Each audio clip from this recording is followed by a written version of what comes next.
Alors, attends, voilà. Florence Levrero, bonjour. Bonjour. Alors, vous êtes éthologue et primatologue, donc vous êtes spécialisée dans les primates, mais surtout vous êtes spécialisée dans la communication vocale et l'acoustique des primates, et vous travaillez au laboratoire ENES, équipe de neuroéthologie sensorielle de l'université Jean Monnet à Saint-Étienne. Tout à fait. Alors, avant qu'on démarre sur votre travail et vos activités, vous avez évidemment vu le film Jane. Bon, on est tous un peu fous de Jane Goodall. Alors, pour une primatologue jeune comme vous, c'est qui Jane Goodall? C'est une marraine? C'est au contraire quelqu'un d'une autre génération? Comment vous la voyez vous et puis dans votre milieu? Jane Goodall, c'est une pionnière pour nos travaux. Donc, c'est quelqu'un, personnellement, c'est quelqu'un que j'ai déjà rencontré. Et c'est une femme qui inspire énormément de respect, de douceur. Elle a une aura incroyable. Donc, pour moi, c'est quelqu'un que j'admire et pour qui j'ai beaucoup de respect. Et puis, voilà, parce qu'elle a commencé, ça a été la première à partir dans des conditions aussi difficiles, avec des moyens de vie et des moyens techniques et des équipements qui étaient bien moins performants qu'aujourd'hui. Donc c'est c'est une icône, je pense, pour tout le monde. Après, les choses ont évolué, les techniques ont évolué. Elle a fait des choses qu'on ne ferait plus aujourd'hui, mais c'était dans l'ordre des choses et elle a vraiment ouvert la voie à plein de gens. Et sur le site de recherche qu'elle a initié, depuis, il y a eu des dizaines de thèses des thèses de doctorat qui ont été effectuées. Donc, c'est vraiment été un début pour la primatologie vraiment important. Et est-ce que on peut dire qu'elle a suscité des vocations? Est-ce que vous, quand vous étiez petite, vous avez entendu parler de Jane Goodall, vous avez dit je veux être comme Jane Goodall et je veux être primatologue, ou rien à voir? Alors, et comment est-ce que vous êtes devenue primatologue finalement? Oui. Très jeune, très jeune, je me suis intéressée à l'éthologie. J'étais curieuse du comportement animal, donc j'ai découvert le terme d'éthologie, j'avais 7 ans, quelque chose comme ça. Donc, en faisant un peu de recherche avec mes petits moyens de l'époque, je suis tombée très vite sur le nom de Jane Goodall.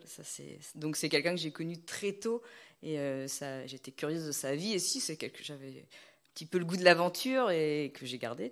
Donc, c'est quelqu'un qui me donnait envie, tout à fait. Ouais. Et vous aviez des animaux? Parce que quand on est petite, on a envie de travailler sur les singes en Afrique? Faut déjà, vous aviez des animaux chez vous? Vous n'aviez pas de singes, je suppose? Non. Donc, non, plutôt tardivement. On a eu des chiens, des animaux classiques, chien, chat. Je ne sais pas d'où c'est venu. Je ne suis pas dans un environnement familial aussi qui m'a particulièrement fait baigner dedans. Mais voilà, de moi-même, très tôt, je ne sais vraiment pas d'où c'est venu. Mais je me suis intéressée à tout ce qui était vie en groupe, socialité. C'est pour ça que les primates m'ont intéressée.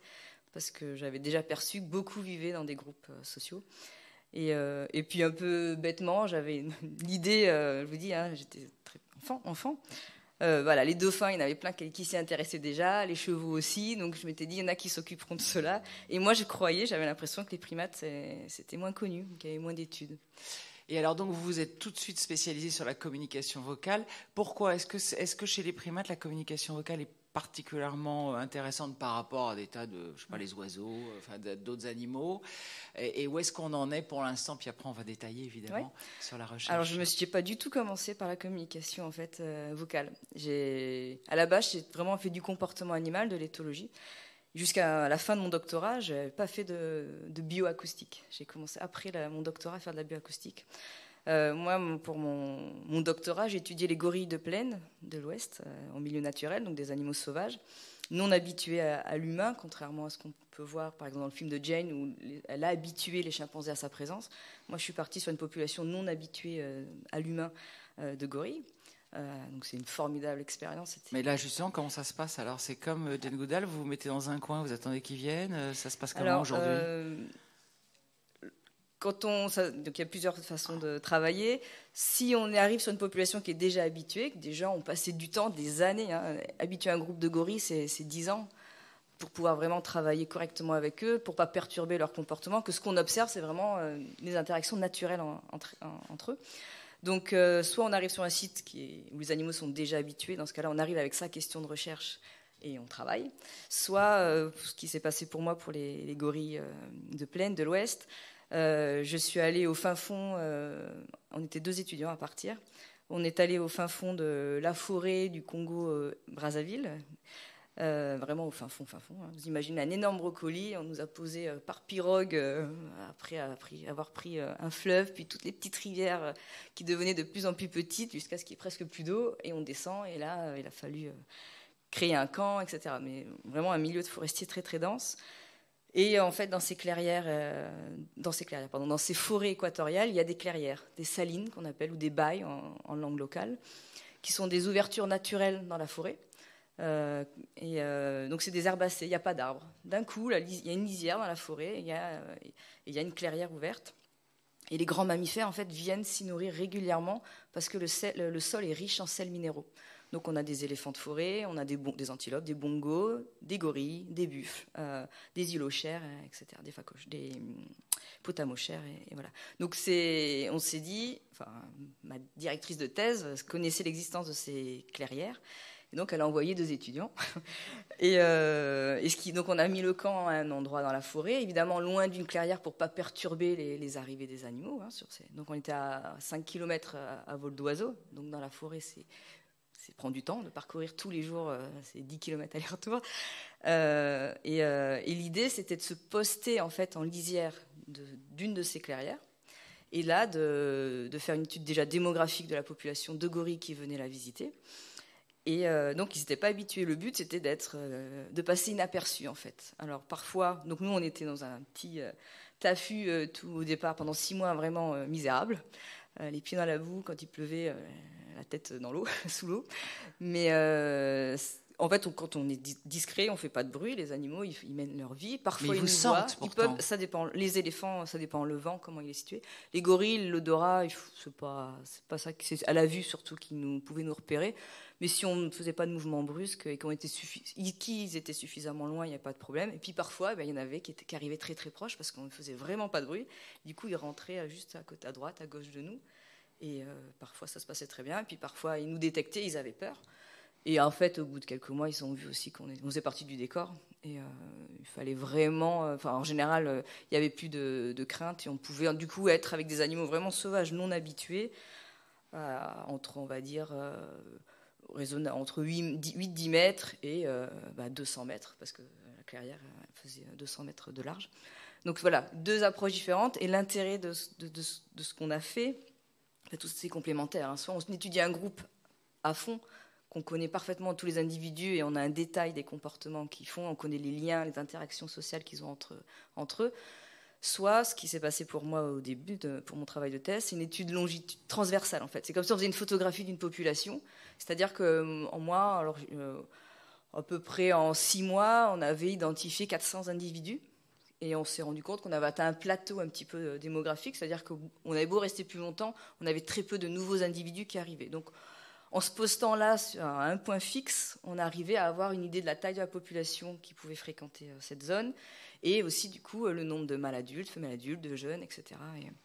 Donc ça faisait comme une photographie. Donc là c'est une étude transversale. On connaît plein de groupes d'un coup, et on avait quand même pu les identifier. Donc chacun avait soit un nom ou un numéro. Je pense qu'on en parlera si on nomme ou pas les individus. Donc voilà comment moi j'ai travaillé. Et là, vous travaillez, donc vous êtes toutes les deux, toute la journée à attendre comme ça. Là, vous n'avez pas non plus de toute une équipe de gens locaux qui vous aident. Et vous travaillez avec quoi Alors, on est jumelles, on est normalement jamais seul en forêt. En fait, on est toujours avec là, c'était un Congolais parce qu'on était au Congo, hein, des gens locaux qui connaissent la forêt.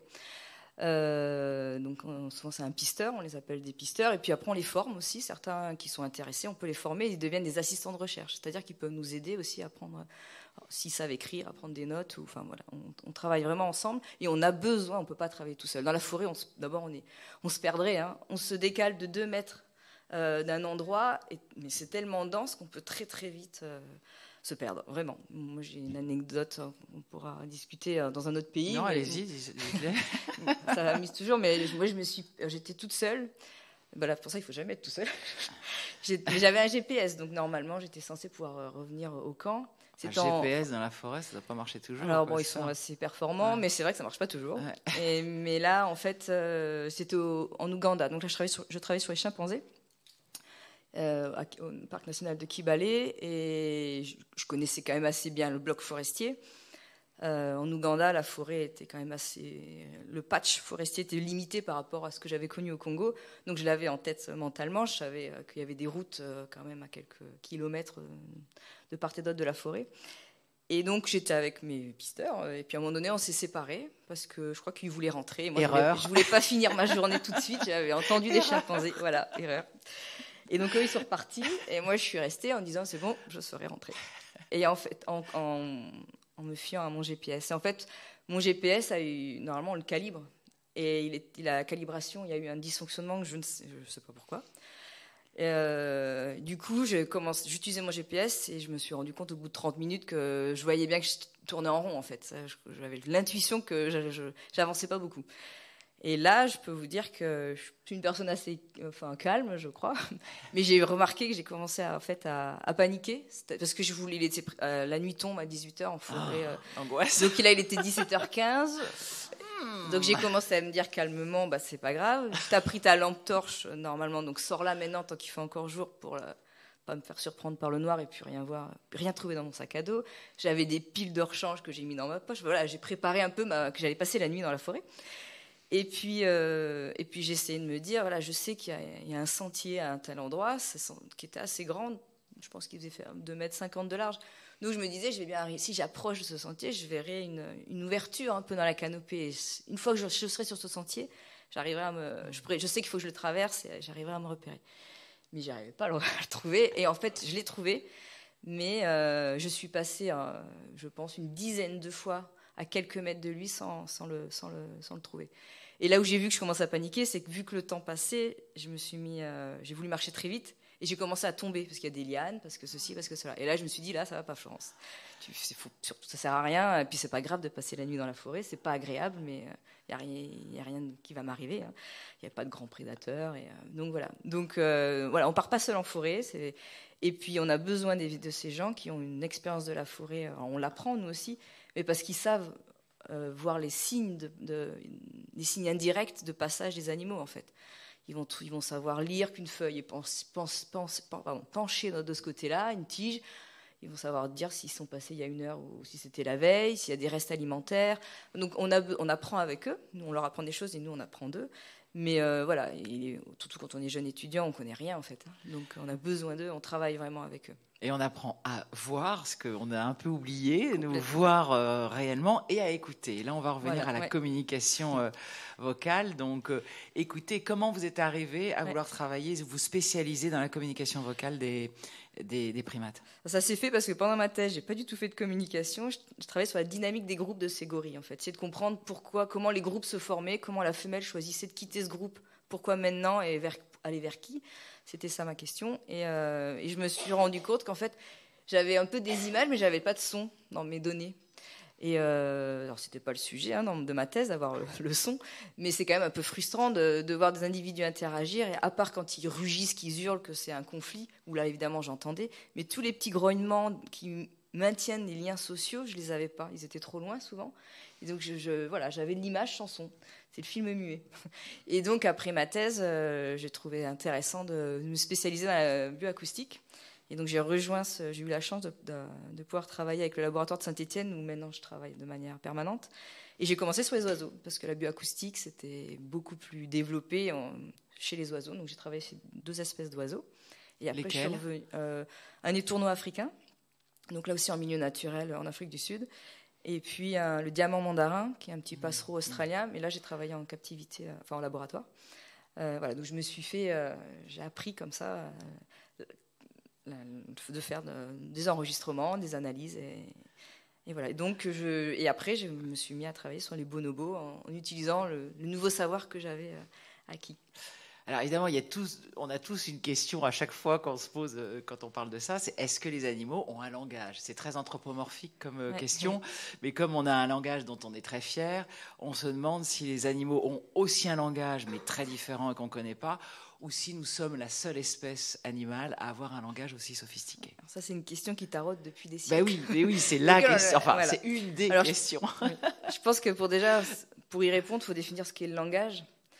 Et le langage, c'est une expression symbolique, en fait. Et c'est quelque chose aussi qui est appris. personne sur la planète ne développe une langue de chaque pays. Voilà, c'est quelque chose qu'on a appris. Donc il y a un apprentissage, c'est une expression symbolique, il y a un apprentissage et il y a un contrôle vocal. C'est-à-dire que c'est pas un cri qu'on émet parce qu'on a une douleur ou quelque chose. Voilà, c'est quelque chose. On contrôle le son qu'on va produire parce on y donne un sens. Donc il faut voir si chez les animaux on va retrouver ces caractéristiques. Donc l'apprentissage vocal, il existe chez certaines espèces, mais pour beaucoup non, c'est inné. Les cris qu'ils vont émettre, c'est des cris qu'ils n'ont pas appris. Ils vont les émettre de manière innée, à bon escient, au bon moment, face aux bons interlocuteurs. Par contre, il peut y avoir une amélioration d'utilisation des vocalisations et voire potentiellement un contrôle de cette vocalisation pour manipuler les autres. Chez les primates, on peut l'observer. Donc voilà, le langage, en tout cas aussi sophistiqué, avec une syntaxe, de la grammaire, une sémantique, même si la sémantique, on en a parlé chez les primates, mais pour l'instant, on ne retrouve pas ça chez aucun animal pour l'instant qu'on connaît. Donc nous, on s'éloigne de ça, et moi, mon objectif de travail, c'est vraiment Marc Giraud hier expliquait que voilà, chaque animal est dans son monde. Je suis tout à fait dans tout le monde est tout chercheur, je pense, est dans la même démarche. C'est de rentrer dans le monde de l'animal, de l'espèce qu'on étudie, pour essayer de comprendre comment elle vit, comment elle a survécu jusque-là, comment ça fonctionne bien. Et c'est pas d'être anthropocentré, c'est-à-dire de poser des questions uniquement tournées pour faire des comparaisons avec nos capacités, etc. On est confronté à des problèmes différents, les animaux, chaque animal et nous, donc ils ont des besoins différents. Donc ils ont développé des stratégies qui leur sont propres et qui sont adaptées à leurs besoins. D'autant plus que, alors j'ai l'impression qu'en plus, entre chaque espèce est différent. Il y a des oiseaux, j'ai lu, qui ont un ou deux chants toute leur vie, et il y en a qui vont apprendre à chanter toute leur vie. Jusqu'à la fin de leur vie, ils apprendront à chanter. Leur chant, ouais. Voilà, et ils vont finir avec des centaines de chants hyper sophistiqués et tout. Ouais. C'est dingue. Donc il y a des différences incroyables. Tout à fait. Il y a des oiseaux qui vont apprendre à chaque saison de reproduction, ils vont enrichir leur répertoire vocal.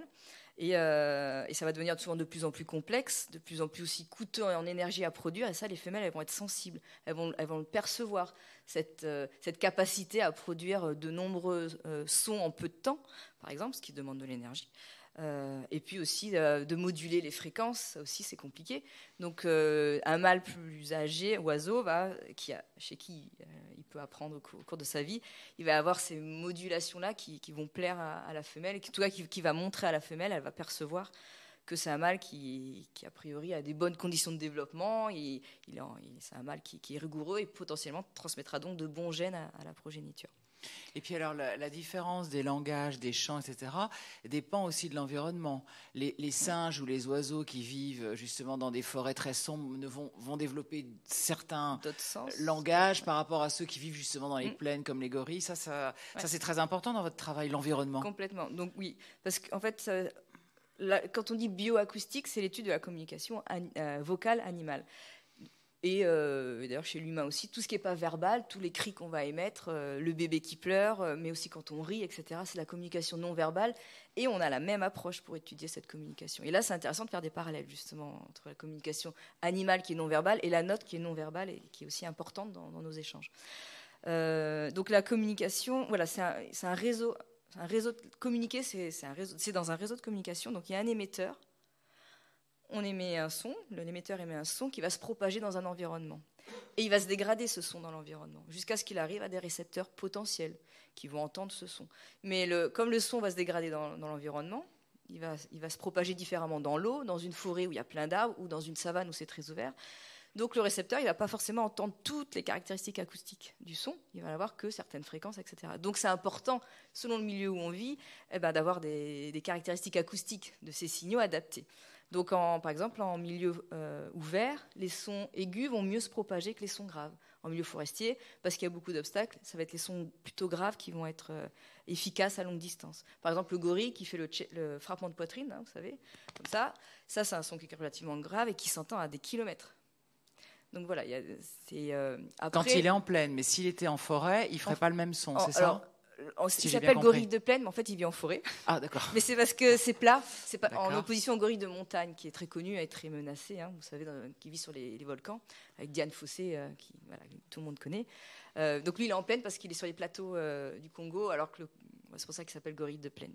Et les clairières, c'est vraiment des poches d'ouverture. Je vous parlais de clairières au début. Oui, où il va manger, mais c'est rien du tout. Et puis il y passe 1 heure, 2 heures par jour et 1 fois par semaine, par exemple. Voilà, vraiment, il vit dans un milieu forestier. C'est le supermarché pour lui. Exactement, c'est l'aire de pique-nique, un petit peu. Et voilà. Et par exemple, donc il y a le milieu, si c'est ouvert, fermé. Aquatique aussi. Et puis, il y a aussi l'environnement social. Si on est un individu solitaire ou si on vit dans un groupe social, ça ne va pas être les mêmes contraintes. Ou si on est une espèce prédatée, avec des prédateurs aussi, si on crie trop, on va se faire détecter plus facilement. Par exemple, les primates qui sont nocturnes sont souvent solitaires et eux, ils communiquent beaucoup avec des ultrasons que les prédateurs, en fait, les félins, ne vont pas entendre.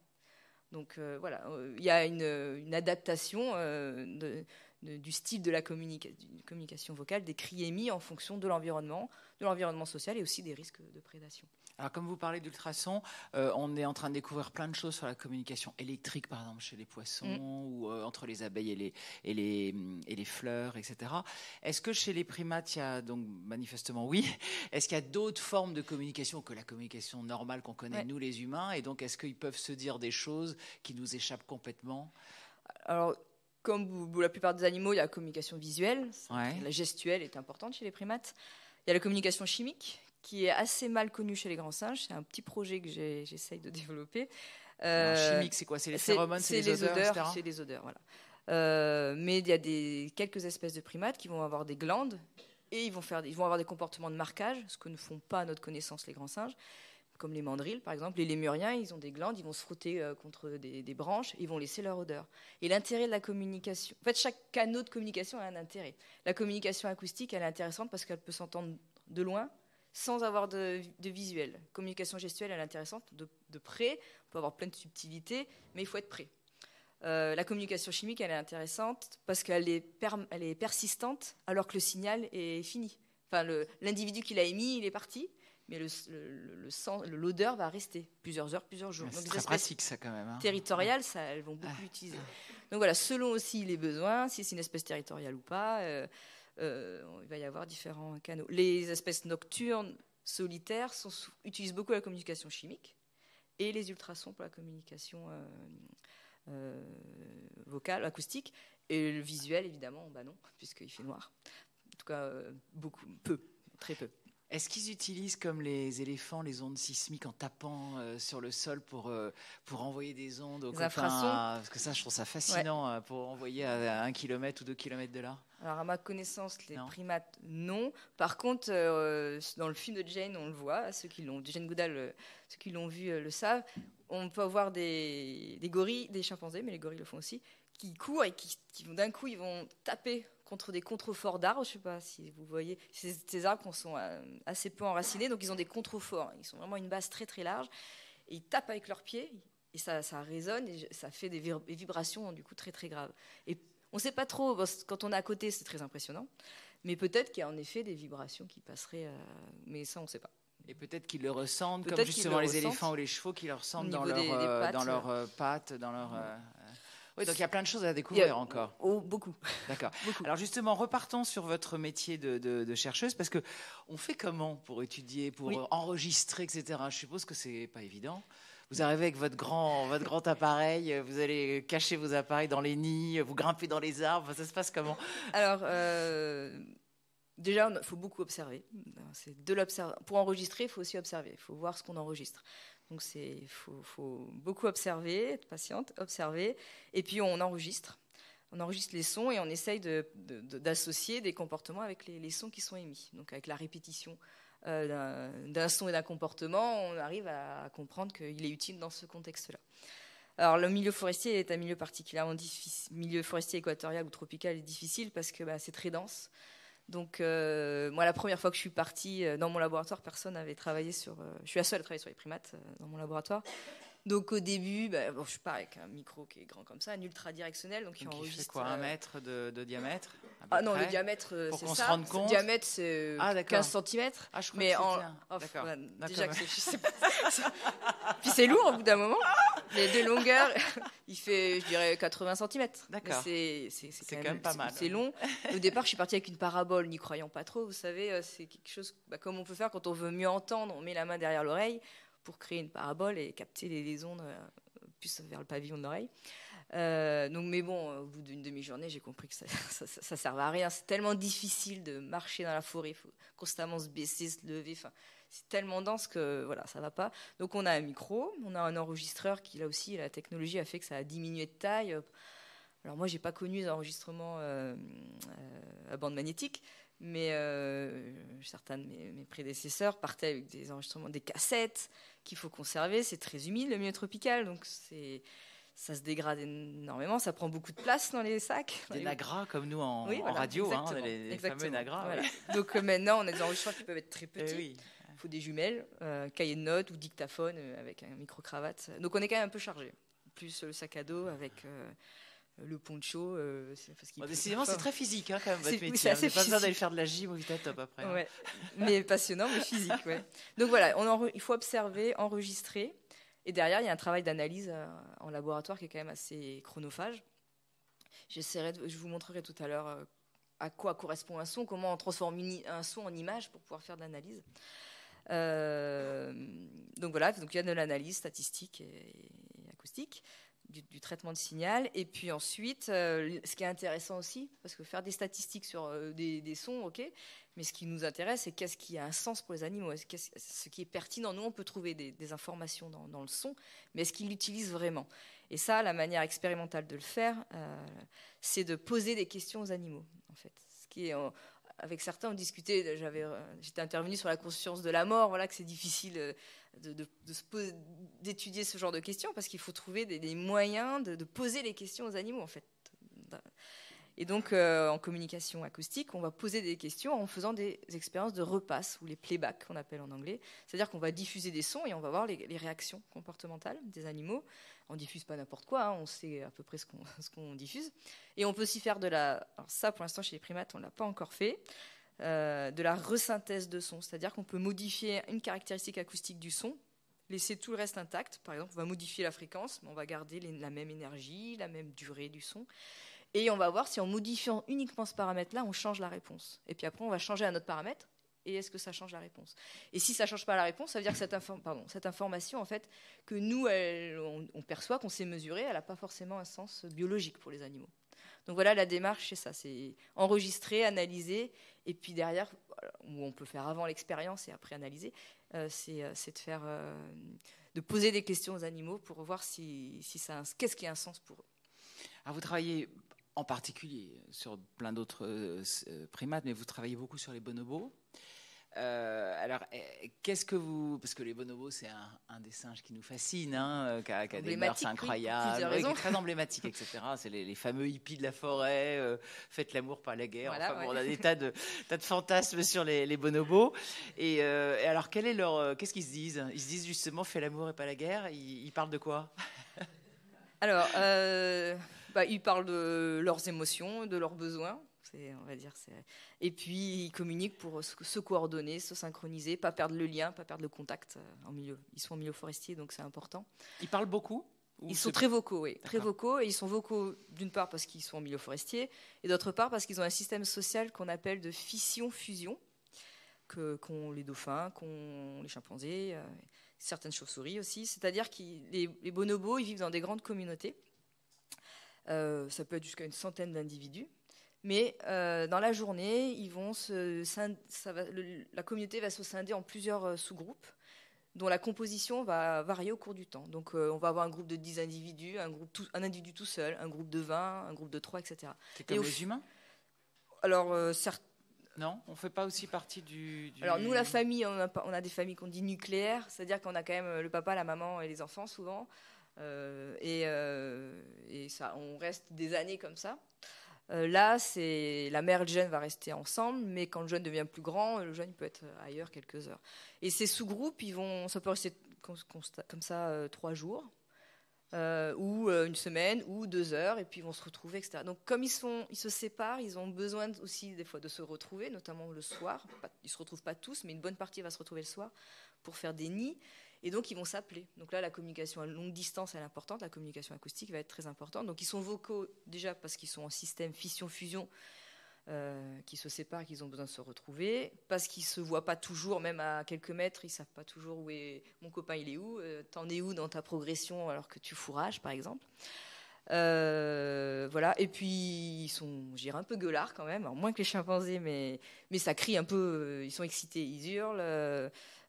Voilà, le son est très important dans leur communication. La gestuelle est importante et l'acoustique est importante. Du coup, le son est très important à certains moments de la journée. Je suppose qu'en fin de journée, quand ils veulent se retrouver, là, ça doit... Oui, ils font des chorus, c'est assez... Alors ça, c'est difficile à étudier parce qu'ils crient tous en même temps, mais c'est très très fort. Et souvent, les femelles de bonobos sont dominantes. Ça aussi, c'est une originalité de l'espèce. Une codominance, mais globalement elles sont dominantes sur les mâles. Donc c'est elle qui va initier le premier cri du soir, et derrière le groupe va crier, et puis on va entendre à 200 mètres d'autres individus qui étaient isolés. Donc c'est très très beau, hein, ça appelle ça des chorus. Et donc le soir ils vont vocaliser beaucoup tous ensemble, mais dans la journée c'est plein de petites conversations. Ça doit être impressionnant la première fois que vous êtes dans la jungle et que vous entendez tous les bonobos se parler. Ouais, ça doit faire un effet. De toute façon, la forêt, d'un point de vue sonore, c'est extraordinaire. Autant au niveau insectes qu'oiseaux, c'est vraiment extraordinaire. Et donc moi, une des questions que je me suis posée, c'est le répertoire vocal des bonobos. Il a été décrit une quinzaine de cris. Oui, c'est pas beaucoup. Mais c'est très compliqué. On ne comprend pas vraiment comment ça fonctionne. Quel est le codage de l'information chez les bonobos? Parce qu'ils ont un système qu'on dit gradé. Chez beaucoup d'oiseaux et même beaucoup de primates, on a un cri, un contexte, un chant pour se reproduire, un chant pour défendre le territoire. Voilà, une fois qu'on l'a déterminé, qu'on l'a identifié, on sait. Les bonobos, comme les chimpanzés, on n'a pas trouvé. Il y a quelques cris stéréotypés, mais beaucoup on trouve une gradation. Et on peut peut-être mettre, ça doit être la diapo 3. C'est les cris de Zamba. Alors, on peut commencer à avoir diapo 2. Non, mais c'est pas grave. On peut mettre, ça va me permettre d'expliquer la diapo 2 où on voit le spectrogramme. Donc, comme à la radio aussi, je vais expliquer. En fait, ce que vous voyez là, alors il faut mettre le son, la séquence Zamba, s'il vous plaît. Alors, c'est qui Zamba? C'est un mâle. Alors ça, Zamba, c'est un animal qui vit en captivité, qui est dans un zoo. C'est pas un enregistrement. La séquence, c'est le. Oui. Il n'y a pas écrit. C'est le dernier, je crois. Séquence. Ouais. Il faut. C'est me semble que c'est. Attention. J'ai un cri d'alerte qui nous effraie tous. Et celui-là est bien. C'est une séquence.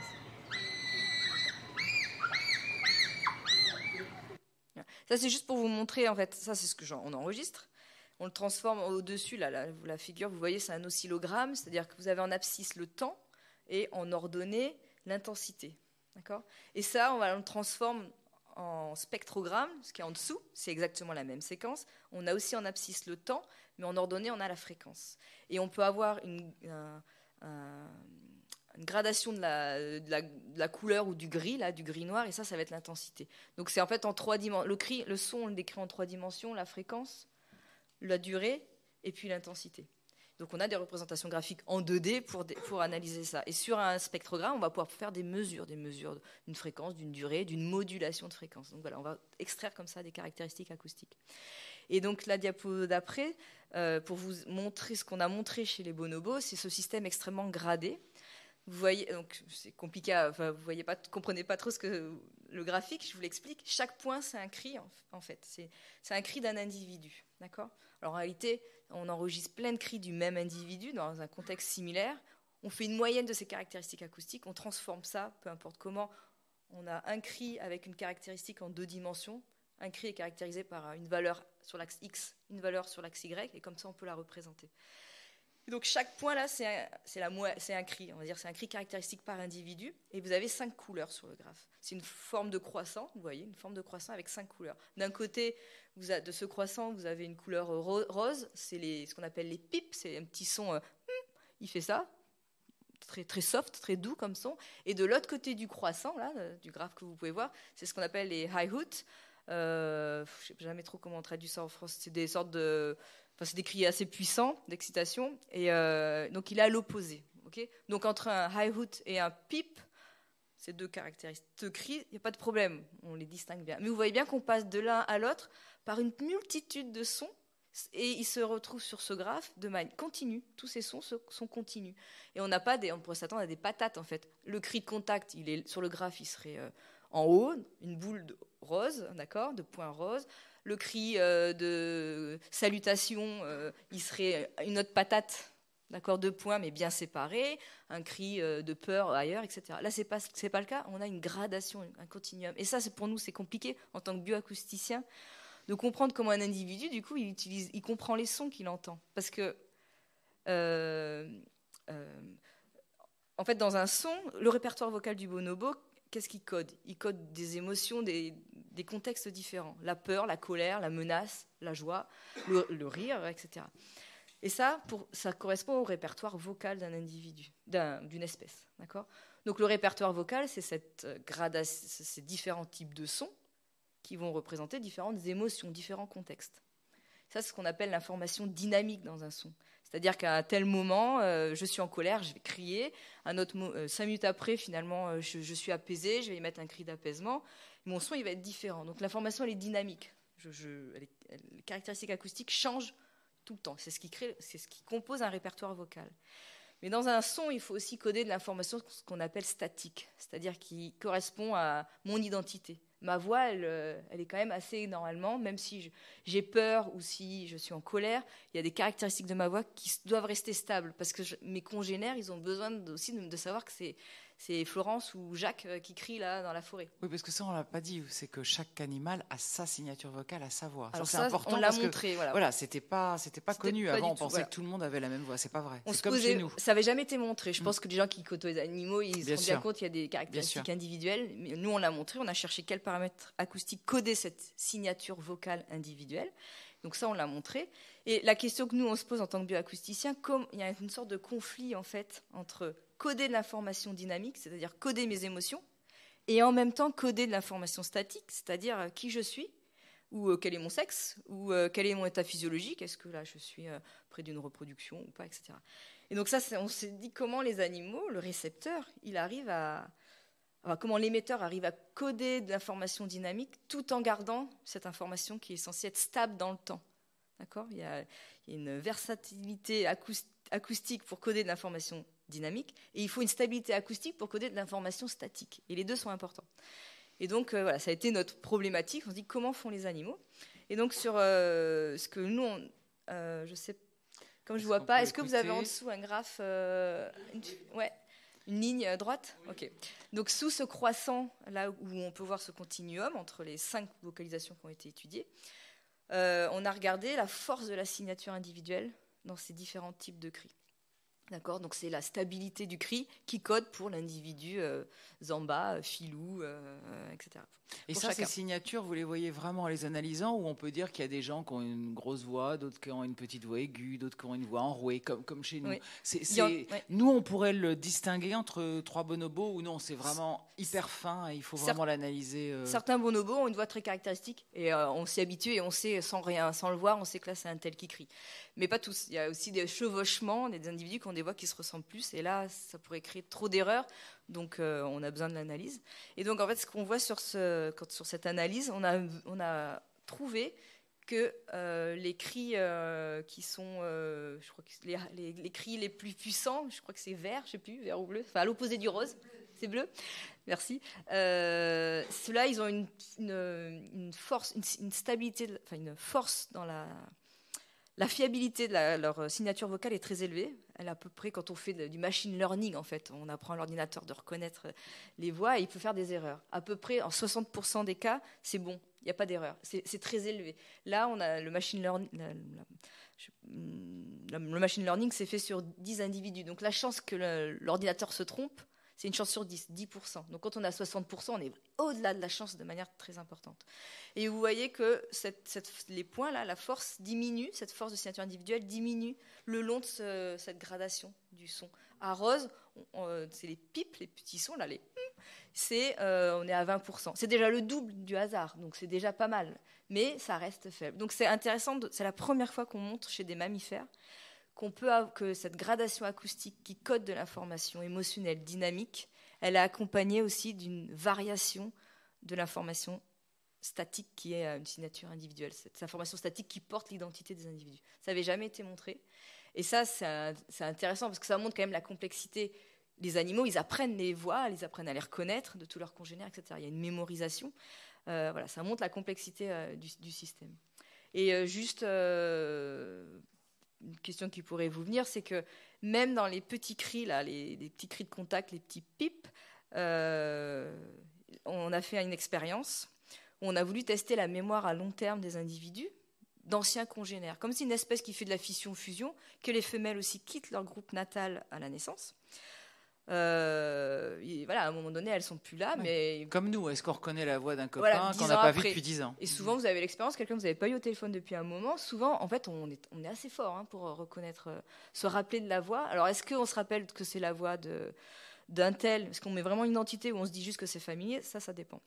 Mais donc, on a voulu le tester, ça, c'est la mémoire à long terme chez les bonobos.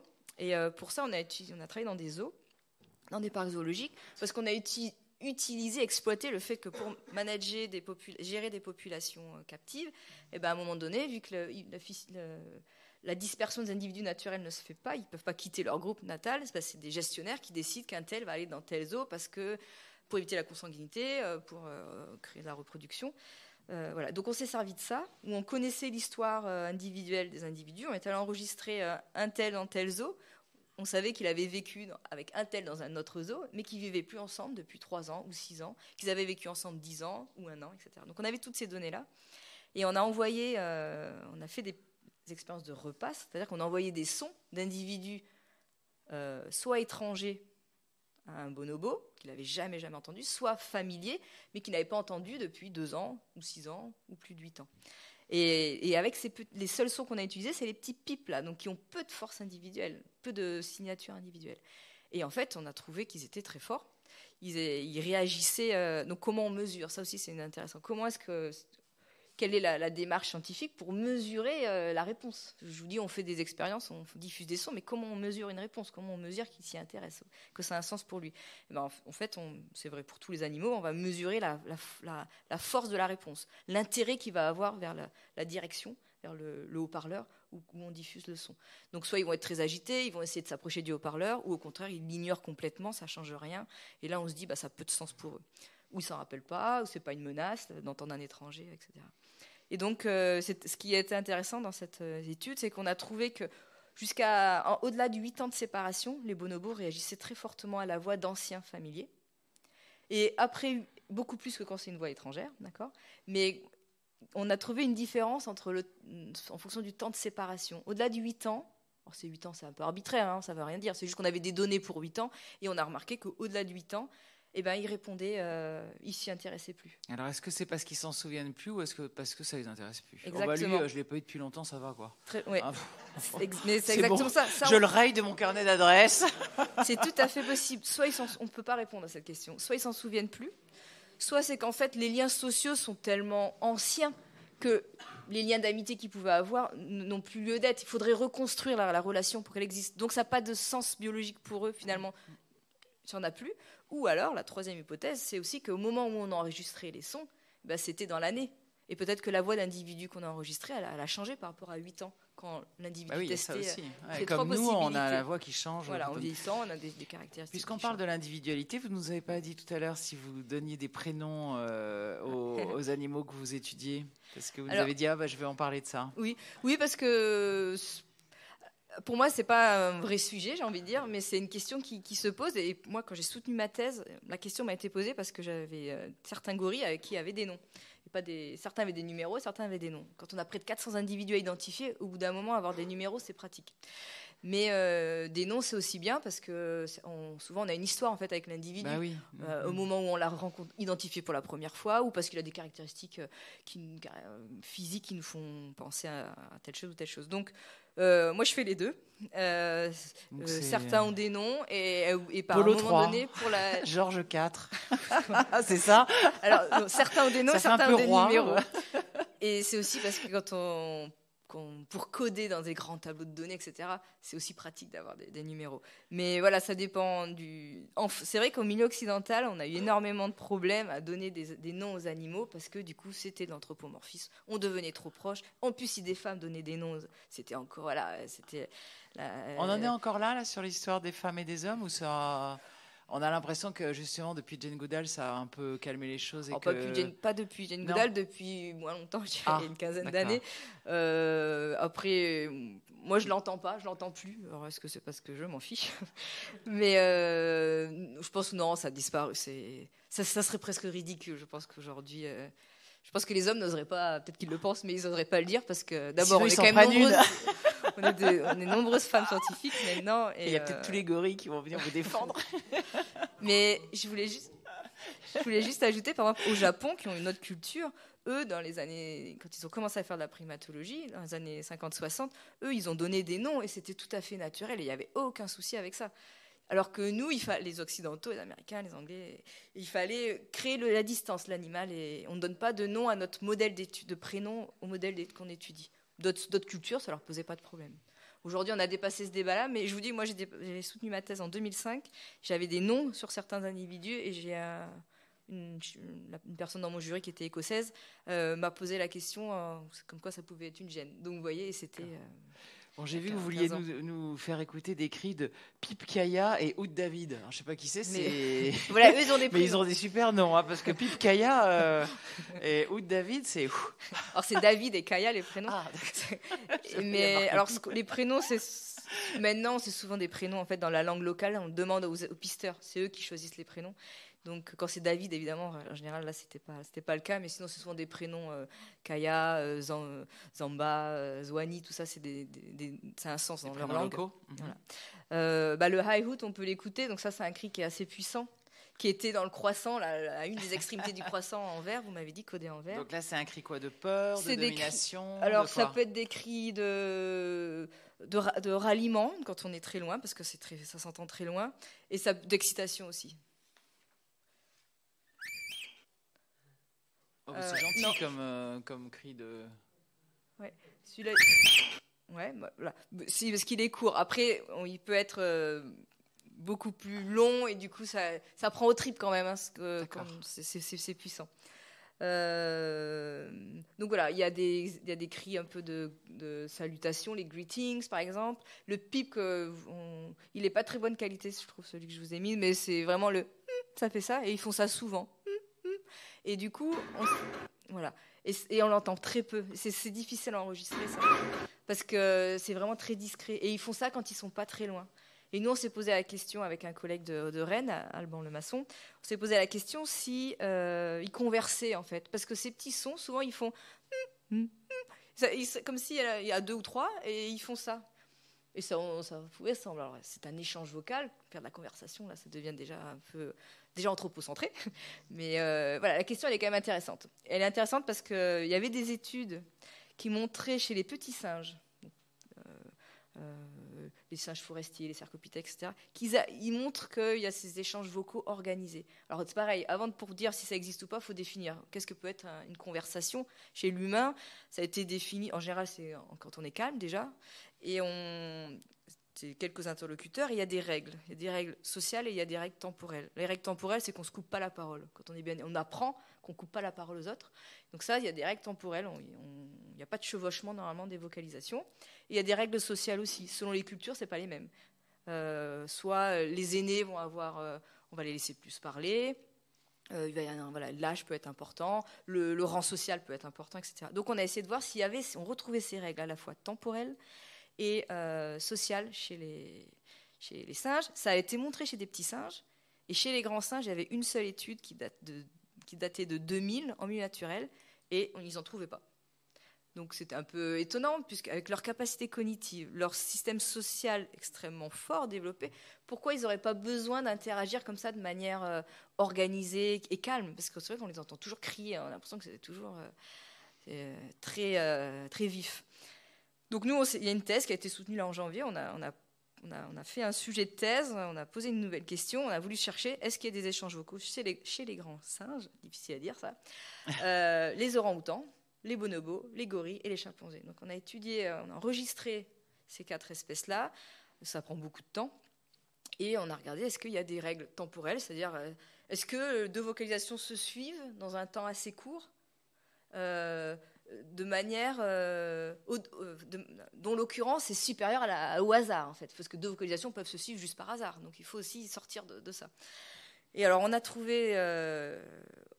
Chez les orang-outans, c'est pas des espèces très vocales, et on l'a fait en captivité, et c'est encore, je pense, qu'on perd de la oui, forcément, c'est pas la même chose. Ouais. C'est aussi des espèces plus solitaires, même dans la nature, donc la communication acoustique est moins présente. Là, on n'en a pas trouvé. Les chimpanzés, on l'a refait, on n'en a pas trouvé. Ça, c'est plus étonnant. Oui, et on a refait l'étude, on a des données en milieu naturel, sur un autre groupe que celui qui avait été étudié en 2000, et on trouve les mêmes résultats. On n'en trouve pas. Et oui, c'est étonnant. Bonobo, on en trouve. Et on trouve des règles sociales. Et gorille, on en trouve. Et c'est intéressant parce que c'est compliqué à se demander pourquoi. Parce que chimpanzés et bonobos ont quand même des systèmes sociaux assez similaires. Même si les chimpanzés sont beaucoup plus... La hiérarchie, la dominance est beaucoup plus importante que chez les bonobos qui vont régler les tensions différemment, en effet, en ayant du sexe en ayant des interactions sexuelles avec tout le monde, les jeunes, et oui, c'est un peu femelle, mâle, jeune, adulte. Voilà, ça a une fonction sociale, les relations sexuelles. C'est une fonction sociale. Chez les chimpanzés, c'est pas le cas. Et chez les chimpanzés, la hiérarchie, la dominance est extrêmement importante. On règle les problèmes beaucoup avec la violence, et il y a peu de place à la négociation, en fait. C'est comme ça. Il n'y a pas beaucoup de tendresse, quand même, par rapport aux bonobos. Beaucoup moins. En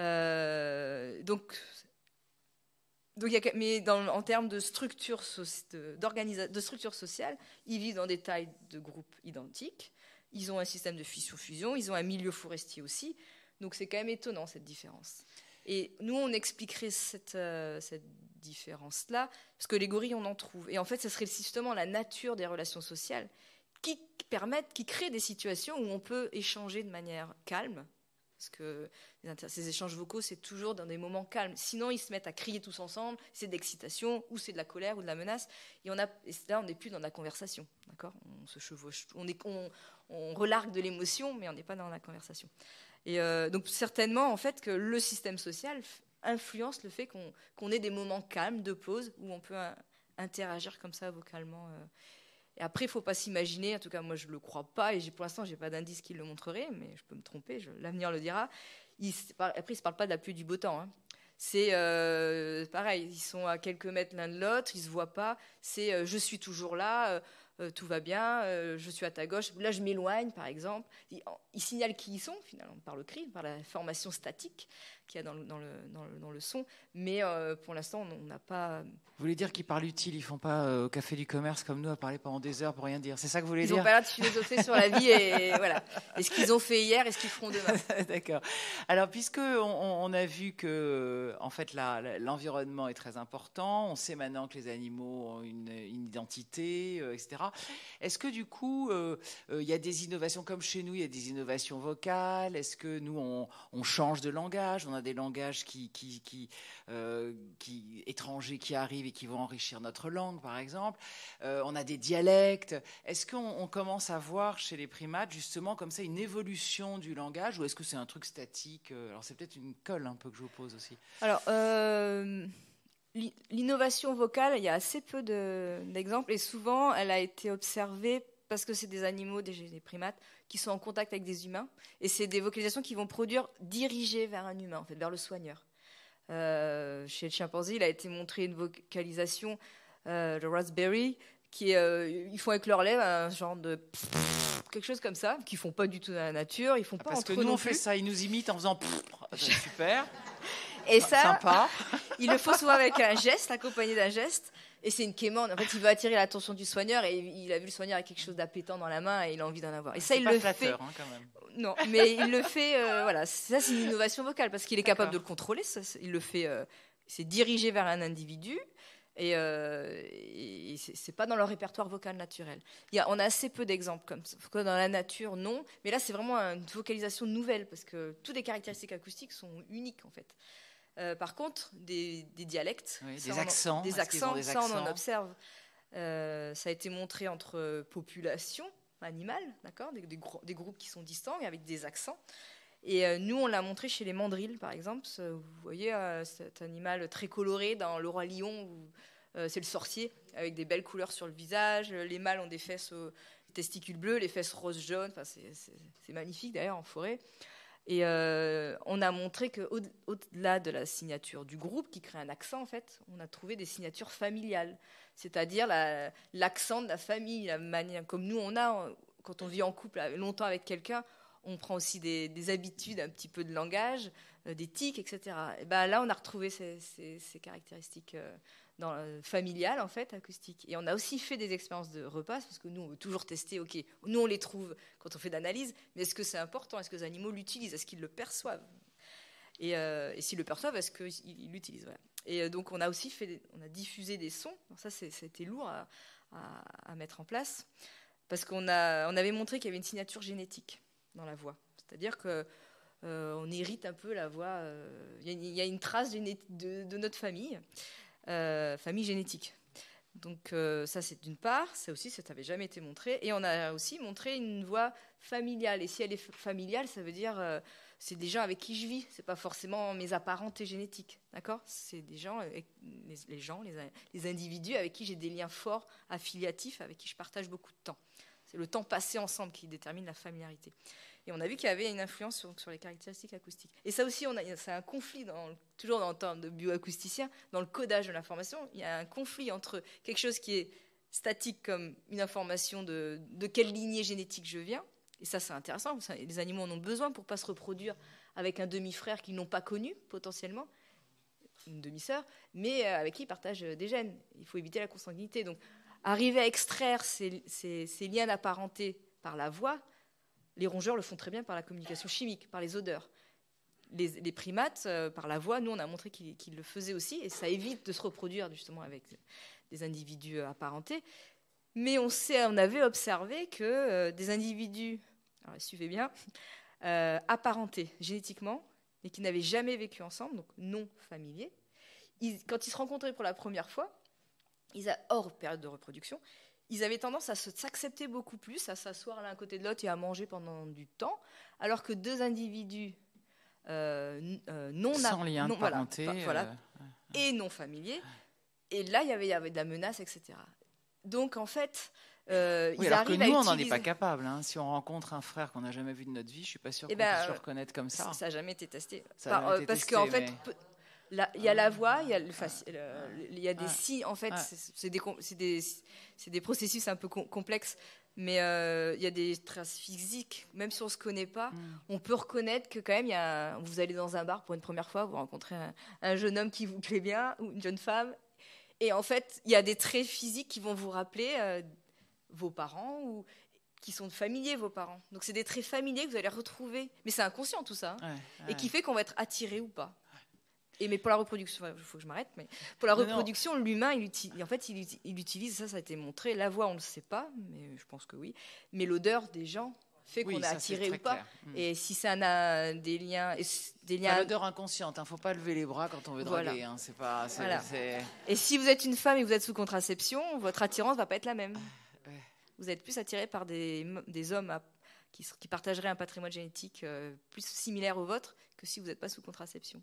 Pourquoi le coup de foudre comme ça, c'est vachement compliqué quand même. Bon, ma dernière question, ça serait est-ce que on a fait des travaux sur une grammaire, évidemment là aussi on est dans le fantasme un peu anthropomorphique. Est-ce que il y a certains, j'avais entendu dire que les gibbons auraient peut-être utiliseraient une syntaxe, je crois chez les bonnes de Campbell. Enfin, est-ce qu'il y a des singes chez qui on peut trouver une trace de travail pour trouver syntaxe, grammaire. Ouais. Allez, fantasmons un peu.